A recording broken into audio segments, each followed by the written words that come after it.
Alright, so here we go. I think in the last video I just put the lab metal on. I was talking about lab metal, and I'll show you a little spot here, I think. There.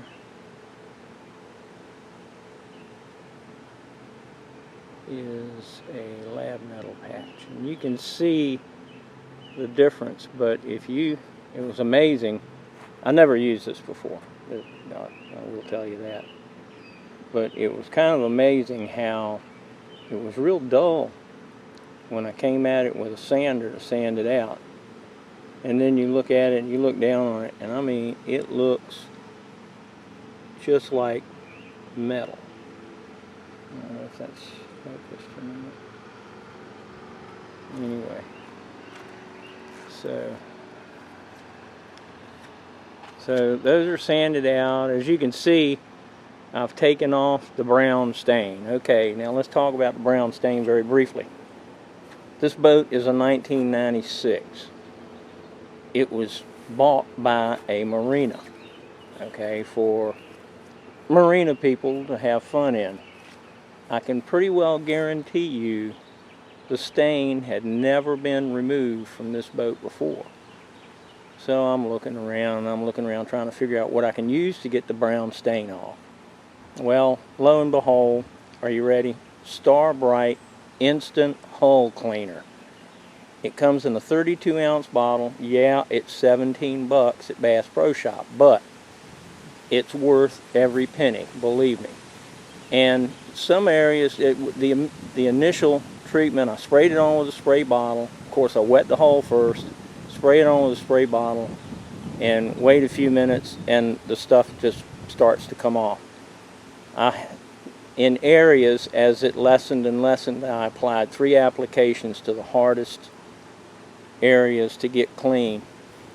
And I can tell you that one of the hardest areas was right back here in the back of the boat, right at the waterline edge, and as you can see, that stain is gone. I didn't show it, I don't think, in the previous video, which I wish I had, but the stuff is worth every bit of the 17 bucks you pay for it. And I mean, elbow grease, a little brush, just a little scratching, that was all it was. It was nothing really heavy at all. At this point, what I've done is gotten the brown stain off. I've lifted it up with some milk crates, gotten the brown stain off, the lab metal sanded out, ready to go. I have washed it with a soap and water solution, and I'm getting ready to etch it with vinegar and water right now. Now, this is probably what most of you would consider the easy way of doing one, but let me tell you guys, it's like I said on my Facebook page, there are not going to be any bikini-clad babes waiting for you at the ramp, clamoring to get into your boat and go out for a day of bass fishing. So it's up to you. You can do the super pretty thing if you want. That's plenty fine. What I'm doing is something that will work. It will work good. I've seen the results. I've actually done this before to an aluminum boat. I had an old Lowe. It had a little side console, a little bass boat, and I did the same thing to it. Actually, my dear old dad said, just grab yourself some white vinegar, mix it 50-50 in water, spray it on with a sprayer, rinse it off, let it dry or blow dry it, and use a self-etching primer. Now, I'll tell you what I'm going to do. I'm going to take a break. I'm going to run inside and grab a can of the primer so that you'll be able to see what that is, and we're going to see if we can get this thing primed today.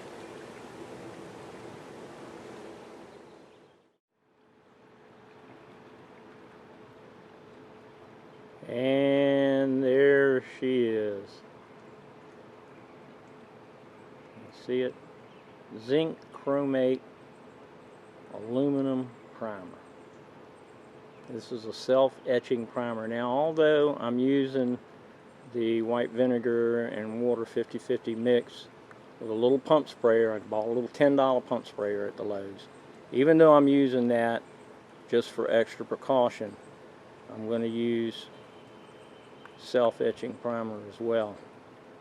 Now, the self-etching primer, a one thin coat. You don't need to overdo this. All you want to do is get a good even coat on the boat. Most of the boat is still painted. Those areas that aren't will be okay. We're going to do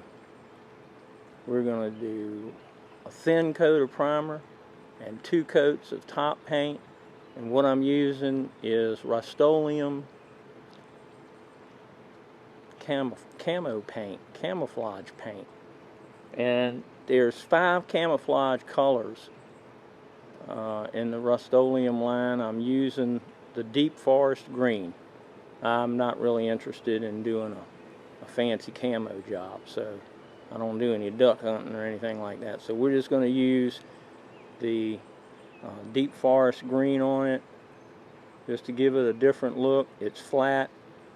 Again, guys, this isn't your 1964 and a half extremely rare Ford Mustang, so it's up to you. The babe factor at the ramp is 0. so well, unless it's your wife or girlfriend. Or you see how that goes. So that's what you have to consider on these things, and these things are going to get beat up. It's not a glass boat by any stretch of the imagination, and I can tell you, I'm pretty rough on these things. I like to do stump jumping and all kinds of stuff to get to a bass in the summertime. So it's up to you. I'll carry this thing I'll take this thing into 1 foot of water. I hit all kinds of stuff. So that's the story on it. 1 thin coat of zinc chromate primer. That's what we're going to put on.